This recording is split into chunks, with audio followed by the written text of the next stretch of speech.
Bonjour à tous, merci de nous rejoindre tout de suite les titres de ce nouveau journal. La Côte d'Ivoire a l'honneur à Paris en France lors de la rencontre des entrepreneurs francophones, forum initié par le patronat ivoirien. Par le patronat français, le Premier ministre ivoirien Patrick Hachi a expliqué les orientations stratégiques du plan national de développement. En Côte d'Ivoire, cette annonce faite hier par le ministère de la Santé, de l'Hygiène publique et de la couverture maladie universelle. La jeune ressortissante guinéenne diagnostiquée positive au virus Ebola est sortie d'affaire. Les autorités sanitaires ivoiriennes ont animé un point de presse. Enfin, célébration aujourd'hui en Côte d'Ivoire de la Journée nationale de la solidarité. Le message du gouvernement dans cette édition. Le mois d'août, période particulièrement pluvieuse en Côte d'Ivoire, les autorités appellent les populations à la vigilance et à la prudence en raison des fortes pluies. Plusieurs communes du district d'Abidjan, dont Cocody, Koumassi et Marcory, ont été affectées ce matin par la pluie. À noter que la rumeur de l'effondrement du pont de la Riviera Golfe est fausse. Cette rumeur a été démentie par la direction générale de l'agence de gestion des routes de Côte d'Ivoire, l'AGEROUTE. Autre actualité, la Côte d'Ivoire participe à la rencontre des entrepreneurs francophones. C'est un forum initié par le mouvement des entreprises françaises, le MEDEF, pour répondre à plusieurs problématiques, notamment la valorisation des économies des pays francophones face à l'épidémie de coronavirus. À noter que c'est le Premier ministre Patrick Hachi qui représente la Côte d'Ivoire. Écoutons les explications du chef du gouvernement ivoirien, Patrick Hachi. L'Afrique n'est plus l'Afrique. L'Afrique a changé. Bien plus que tout ce que vous pourrez jamais imaginer. Et bien plus que ce que peuvent vous montrer des fenêtres médiatiques trop souvent concentrées sur des aléas conjoncturels. Il faut savoir aller au-delà de ce prisme réducteur pour voir cette Afrique nouvelle. Oui, l'Afrique progresse, l'Afrique s'urbanise, l'Afrique se forme, entreprend et s'enrichit. L'Afrique se digitalise et s'industrialise. L'Afrique s'affirme et prend conscience de son potentiel immense comme de ses défis extraordinaires. Elle acquiert une fierté commune, celle d'une terre de civilisation qui a faim de conquêtes positives. L'Afrique, qui sera demain le cœur et le poumon du monde francophone, constitue ainsi un vivier extraordinaire de croissance. C'est le dernier continent où des investissements massifs dans les infrastructures, les services publics, les réseaux technologiques et le capital humain vont s'opérer. Ce sera aussi, par la jeunesse de sa population, un foyer précieux de compétences, mais également un réservoir unique de matières premières qui devront demain être mieux intégrées dans les chaînes de valeur mondiales. Enfin, via l'amélioration des revenus de nos populations, un marché immense de consommateurs aux habitudes culturelles voisines se développera, sur lequel les opérateurs du monde francophone auront un avantage comparatif indéniable. Retour en Côte d'Ivoire. Comment formaliser votre entreprise? Question au centre d'une rencontre organisée du 23 août au 3 septembre prochain par le Bureau international du travail en collaboration avec la Confédération générale des entreprises de Côte d'Ivoire. Les travaux se déroulent dans les locaux de la CGC dans la commune du Plateau. Objectif, permettre aux petites et moyennes entreprises de mieux s'organiser et d'évoluer dans le domaine formel. Le point avec Ange Afoué et Franck Quadio. Cette formation a pour objectif de mettre à disposition des entreprises des formateurs locaux en lieu et place d'experts venus de l'étranger. C'est une formation qui est apprenante, mais qui est surtout orientée vers les entreprises. On considère à la CGECI que l'accompagnement des entreprises ne se fait pas uniquement que dans le plaidoyer, mais uniquement dans leur compétitivité. On n'aurait plus besoin d'avoir à aller chercher des compétences extérieures, puisqu'on aurait sur place des personnes qui ont été formées et validées par rapport à cette formation qui se fait généralement à l'extérieur. 17 formateurs du réseau Gérer mieux votre entreprise de la Confédération générale des entreprises de Côte d'Ivoire et de l'agence Emploi Jeunes vont bénéficier de cette formation. Il s'agit pour nous d'avoir les outils pour mieux accompagner les entrepreneurs afin de les aider à mieux gérer et développer les entreprises dans l'espérance de créer de l'emploi décent pour eux-mêmes et pour leurs collaborateurs. Comment formaliser votre entreprise est le principal module de cette formation. Formation pilotée par le Bureau international du travail en collaboration avec la Confédération générale des entreprises de Côte d'Ivoire. Toujours en Côte d'Ivoire, cette annonce faite hier par le ministère de la Santé, de l'Hygiène publique et de la couverture maladie universelle. La jeune ressortissante guinéenne arrivée dans le pays le 11 août dernier est diagnostiquée positive au virus Ebola et guérie. La jeune femme a réalisé 2 tests négatifs en 48 heures d'intervalle. Les détails, Salima Toudia. Bonne nouvelle dans la gestion de la maladie à virus Ebola. La patiente guinéenne, seul cas positif en Côte d'Ivoire à ce jour, est déclarée guérie. Nous avons chez cette patiente fait les 2 contrôles virologiques de 48 heures qui se sont avérés négatifs. Donc on peut considérer que virologiquement elle est guérie. Aujourd'hui, nous allons lever l'isolement de cette patiente puisqu'elle n'est plus contagieuse. Mais la garder en milieu hospitalier, dans une salle, parce que c'est une maladie qui est très astreignante, la patiente est très fatiguée. Nous allons la garder dans une chambre où elle n'est plus isolée et pour pouvoir la remonter au plan physique et la rétablir au plan psychologique, parce que c'est assez difficile ces derniers jours d'isolement. La Côte d'Ivoire est entrée dès ce mardi 24 août dans une phase de décompte de 42 jours. Après discussion avec nos partenaires techniques, l'OMS en particulier, nous faisons le décompte des 42 jours, à partir desquels, à la fin, on pourra dire que la Côte d'Ivoire est indemne de la maladie si nous n'avons pas de nouveaux cas. Pour mettre les chances de leur côté, les autorités sanitaires poursuivent la recherche des cas contacts qui ont effectué le voyage avec la patiente. En plus des 6 personnes retrouvées à San Pedro et à Douekoué, une autre s'ajoute à la liste. Un contact que nous avons retrouvé à Thuy, qui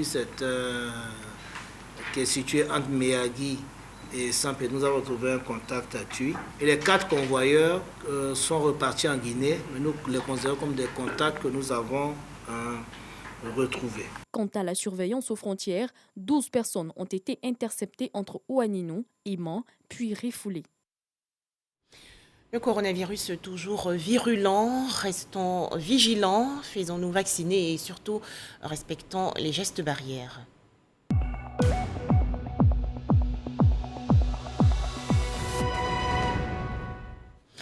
Les chiffres concernant la Côte d'Ivoire, 57 nouveaux cas de coronavirus ont été enregistrés hier par le ministère de la Santé, de l'Hygiène publique et de la couverture maladie universelle. Le pays comptabilise actuellement 53 787 cas confirmés de coronavirus, 52 701 personnes guéries, 402 décès et 684 cas actifs.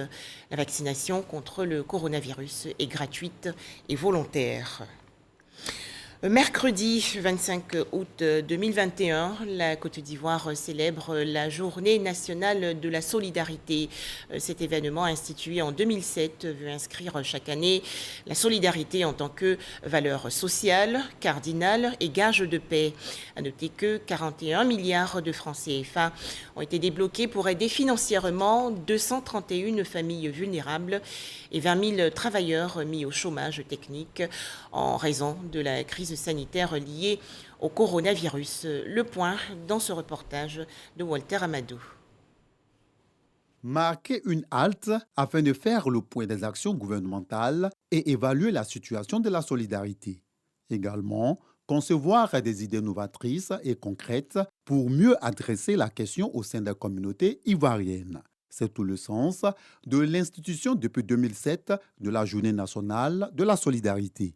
Le chef de l'État a accordé une place de choix à la question de la solidarité sur les 5 prochaines années, en plaçant le mandat actuel sous le signe de la Côte d'Ivoire solidaire. Il me plaît de saluer les efforts déployés par l'ensemble des membres du gouvernement en vue de sa réalisation. Ainsi, Depuis l'avènement de la crise sanitaire liée à la COVID-19, ce sont 230 924 familles vulnérables, 20 046 travailleurs mis au chômage technique qui ont bénéficié d'une assistance financière, estimée à plus de 41 milliards de nos francs dans le cadre du Fonds spécial de solidarité et de soutien COVID-19.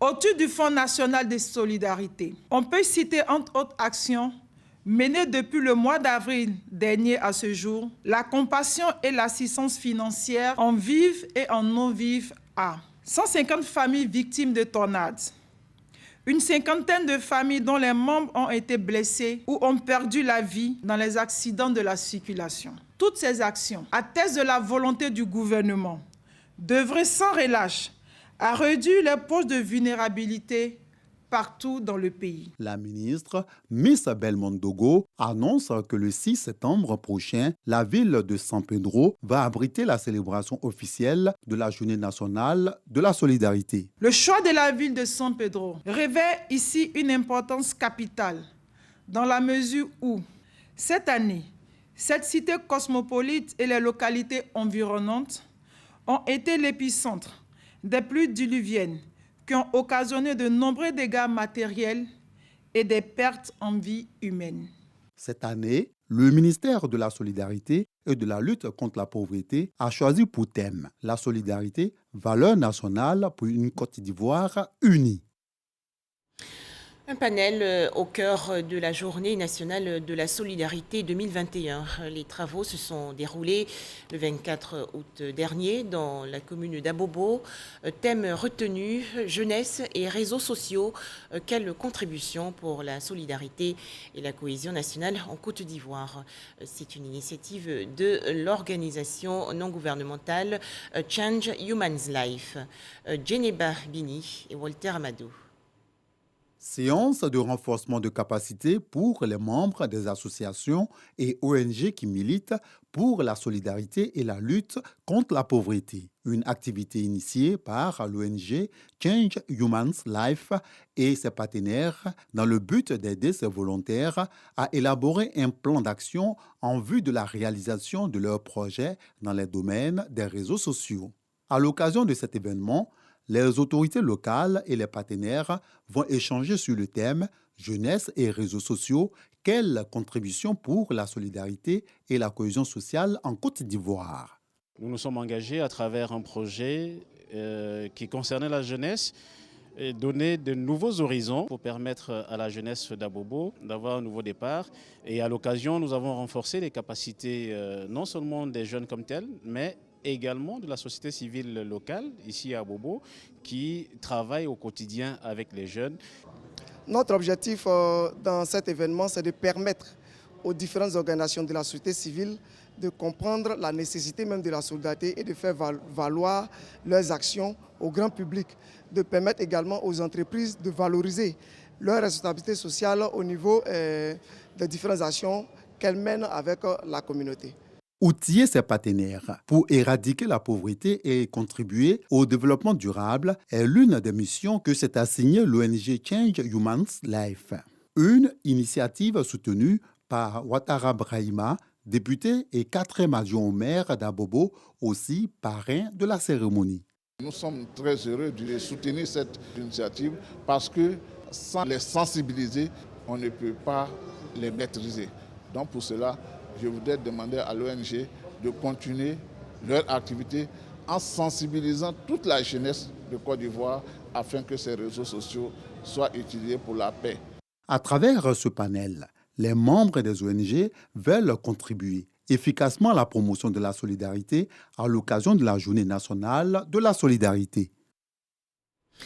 Commune de Cocody, dans le district d'Abidjan, l'organisation non gouvernementale Femmes Veuves d'Afrique a lancé officiellement ses activités le 14 août dernier. Pour en parler, Souleymane Doni Songou et Issaïeo. Pour le lancement de ces activités, Oumecherouba Nkechi Emeroua, présidente de l'ONG Femmes Veuves d'Afrique, a présenté à travers une projection vidéo l'organisation non gouvernementale qu'elle dirige depuis 17 ans. L'ONG Femmes Veuves d'Afrique œuvre dans le domaine des veuves, des orphelins, qui parle de veuves, parle des orphelins et puis aussi des favorisés de la société. Nous avons fait une formation au niveau de les veuves pour éclairer, pour sortir ces veuves qui vivent dans l'ignorance, pour comment elles peuvent s'en sortir. Boni Degrou, experte en droits de l'homme et juriste, a animé une communication portant sur les droits de la femme et leurs implications. Être veuve, ce n'est pas la fin du monde. On a perdu un être cher. C'est très important. Mais justement, parce qu'on a perdu un être cher, on doit être personne qui est debout. Parce que désormais, on est à la fois père et mère, oncle et tante. Et donc, on a plusieurs responsabilités. Pour la présidente de l'ONG Femmes Veuves d'Afrique, le travail reste un facteur déterminant d'émancipation des femmes. Elle en appelle donc à une intervention accrue de l'État de manière à améliorer les conditions de vie des femmes veuves. Un tout autre sujet à présent, 32 véhicules offerts récemment au corps préfectoral et 300 motocycles aux forces de sécurité. C'est un don du président de la République, Alassane Ouattara. Il s'agit pour le chef de l'État ivoirien de renforcer les moyens de mobilité des différents bénéficiaires pour un travail efficient et efficace. Abou Sanogo. Les préfets, secrétaires généraux de préfecture et sous-préfets pourront désormais accomplir leur mission sur le terrain.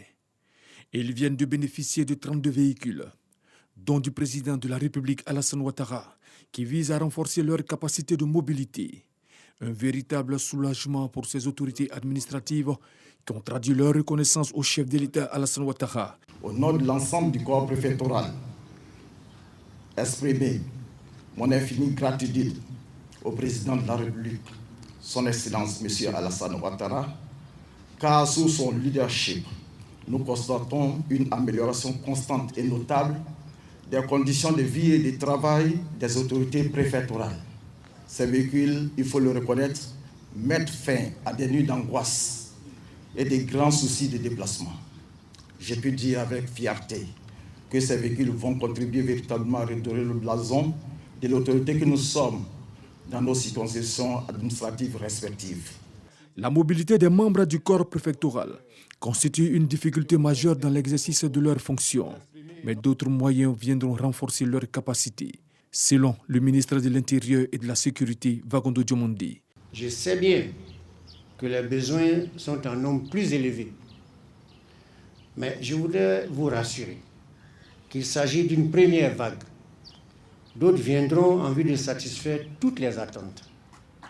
Le président de la République et le gouvernement attendent de vous que vous puissiez redoubler d'efforts pour maintenir et renforcer la cohésion sociale dans vos différentes circonscriptions. Dans le cadre du renforcement de la surveillance des frontières terrestres, 300 motos ont été remises aux forces de défense et de sécurité. Nous entendons, grâce à ces patrouilles régulières sur toute la longueur de la frontière, freiner les actions des personnes qui entrent clandestinement sur le sol ivoirien. Les motos sont plus adaptées en raison de l'état des routes qui sont en réalité parfois des pistes cyclables. Je voudrais vous réaffirmer l'engagement ferme du président de la République à vous accompagner pour l'exécution efficiente de vos missions respectives. Tous ces engins roulants pourront faciliter la mobilité des forces de sécurité afin d'accentuer la surveillance à la frontière. Direction à présent Brobo, localité située dans la région centre du pays. Les populations ont réhabilité la clôture de la brigade de gendarmerie. Cette barrière avait été complètement détruite en 2020 lors des manifestations survenues au lendemain de la présidentielle.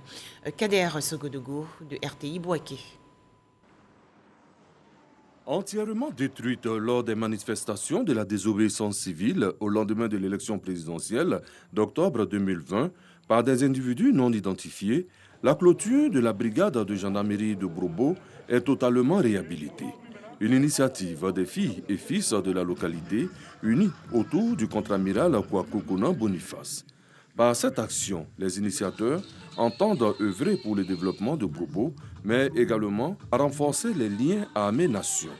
Au nom des donateurs, Le contre-amiral Kwakukuna Boniface exhorte les populations à la culture du civisme, du vivre ensemble et de la cohésion sociale. La cause de ce jour va sceller et consolider la collaboration entre les populations et l'ensemble des forces de défense et de sécurité. Au cours d'une cérémonie de remise de cette nouvelle clôture, les autorités locales de Brobo condamnent cet acte d'incivisme qui plombe le développement local. Au vu de ce qui s'est passé, nous avons trouvé que nous allons en arrière par rapport au développement de notre sous-préfecture. Œuvrer pour que la sécurité soit de mise dans une circonscription est devenu aujourd'hui plus qu'un devoir moral, un devoir citoyen. Au nom du général de corps d'armée Alexandre Apalo Touré, commandant supérieur de la gendarmerie nationale, parrain de la cérémonie, le général de brigade ABCK Arsène exprime la reconnaissance de la maréchaussée aux donateurs. Je voulais vous transmettre la gratitude de notre institution, avec à sa tête le général du corps d'armée Alexandre Apalo Touré, qui est très sensible à l'acte fort que vous venez de poser. Construite sur 200 mètres carrés, la nouvelle clôture de la gendarmerie nationale de Brobo comporte 2 entrées principales avec des portails neufs. Les bâtiments ont à cette occasion reçu un coup de peinture. La lutte contre l'incivisme sur les routes en Côte d'Ivoire. Le préfet de police d'Abidjan, le commissaire divisionnaire d'Osso-Siaka a coordonné il y a quelques jours une vaste opération de sensibilisation des conducteurs, transporteurs et autres usagers au respect du code de la route. Les détails d'Angui Dangui. Fourrière improvisée dans le dos du district de police de Cocody. De nombreux véhicules, dont celui de la mine, sont tombés sous le coup de la loi. Pourquoi ça s'est retrouvé ici? Parce qu'il y a assurance là-dessus, tout de 1 an. Il y a carte grise pour ça, il n'y a pas carte grise sur origine d'abord. Ça est trouvé ici qu'il n'y a pas de plaque immatriculée. C'est le problème de plaques. C'est sur ce site que le préfet de police d'Abidjan a commencé sa tournée de sensibilisation des usagers de la route, notamment les acteurs du transport en commun. Ce sont des transporteurs, ils passent beaucoup de temps sur le terrain. Au carrefour de la Riviera 3, il y en a qui ont dit qu'ils n'étaient pas au courant, qu'ils n'étaient pas informés de cette campagne.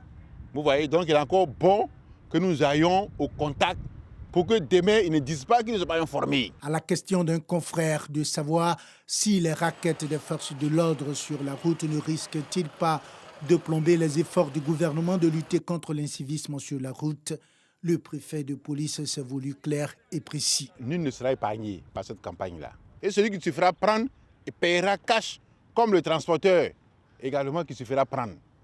Donc c'est une campagne qui concerne non seulement les acteurs, mais aussi nous qui sommes chargés de faire respecter la loi. Même message de sensibilisation des usagers de la route au niveau des carrefours Saint-Jean et RTI, jusqu'au carrefour de la vie, où les échanges ont pris des allures de meeting. Le préfet de police d'Abidjan a rappelé aux transporteurs que la phase de répression de l'incivisme sur la route commence le 7 septembre prochain. Soubré, dans la région sud-ouest du pays, environ 45 km de pistes rurales seront réhabilitées par l'association des professionnels du caoutchouc, l'APROMAC. Objectif, permettre aux producteurs d'EVA de sortir aisément leurs produits des champs. Les explications de Jean-Jacques Kwame-Ala.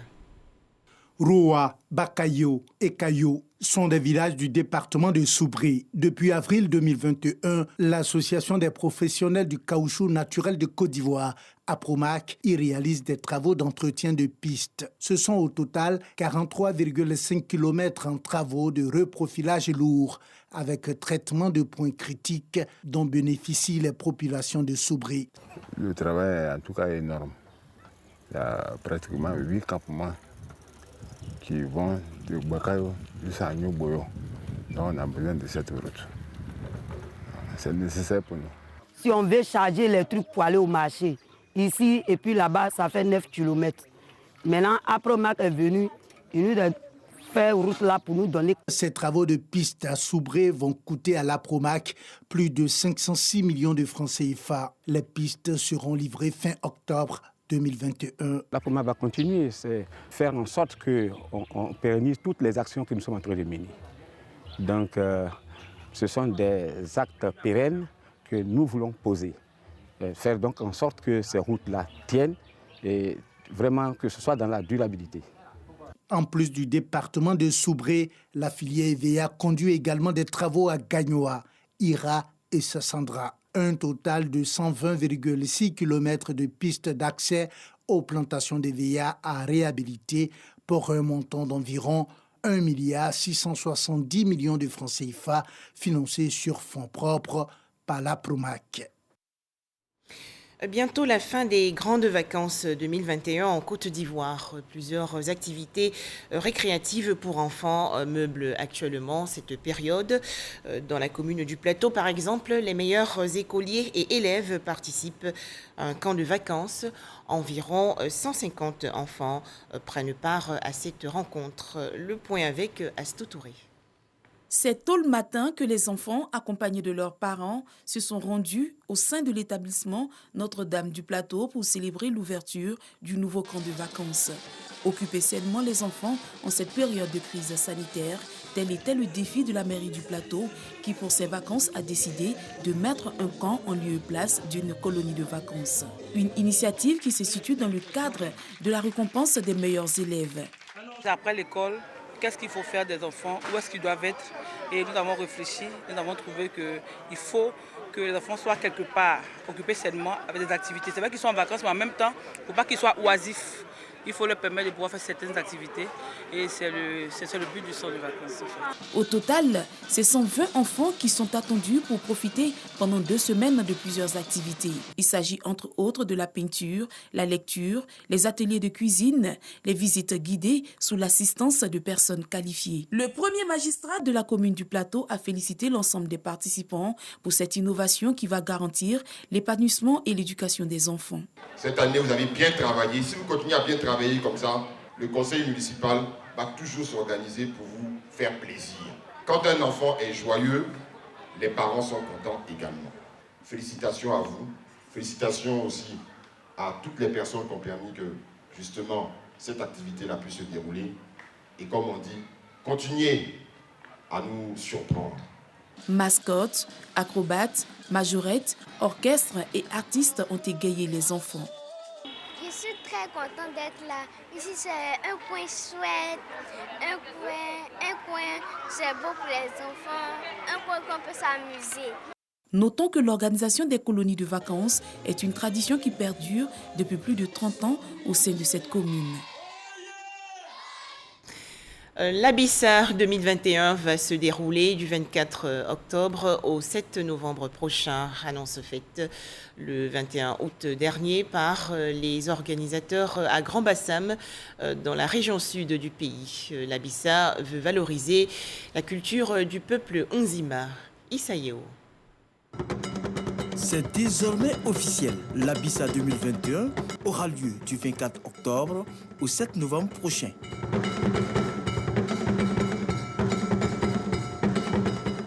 L'information a été donnée ce week-end à Grand Bassam au cours d'une cérémonie de lancement. Si l'année dernière, les populations ont eu droit à un Abissa exceptionnel qui s'est déroulé sur un seul jour du fait du coronavirus, cette année, le déroulé normal va se faire tout en respectant les mesures barrières. Le roi nous avait dit qu'il va falloir qu'on s'habitue à vivre avec. Donc depuis 1 an, nous avons à travailler sur ce défi qui est de dire organiser un Abissa en période de pandémie. Ça veut dire prendre en compte de nouveaux critères. Critères de gestes barrières, critères de sécurité sanitaire, critères aussi d'apprentissage de ce qui se fait au niveau mondial, de qu'est-ce qui est disponible aujourd'hui.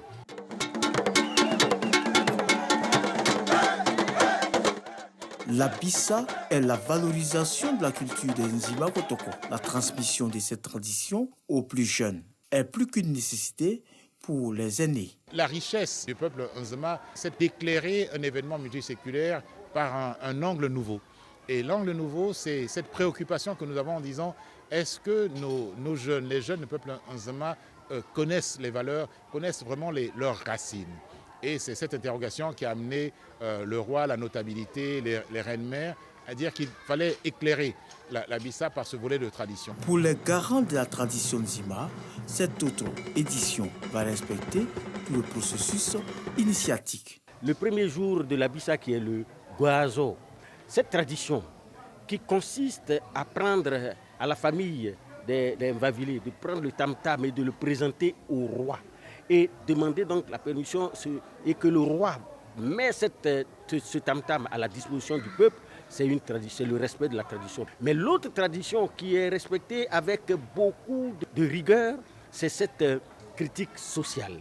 L'un des moments forts de cette cérémonie de lancement est le plaidoyer du comité d'organisation afin que la Bissa soit inscrite sur la liste du patrimoine mondial immatériel de l'UNESCO, comme le djegélé et le saoudi.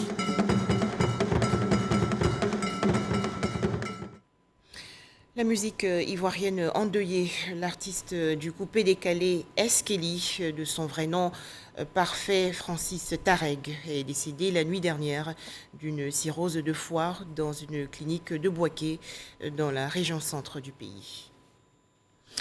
Enfin, l'actualité hors de chez nous, c'est en images. L'Algérie a annoncé hier la rupture des relations diplomatiques avec le Maroc voisin, accusant le royaume chérifien d'actions hostiles à l'égard d'Alger, après des mois de tensions exacerbées entre ces deux pays du Maghreb. C'est la fin de ce journal. Merci de nous avoir suivis.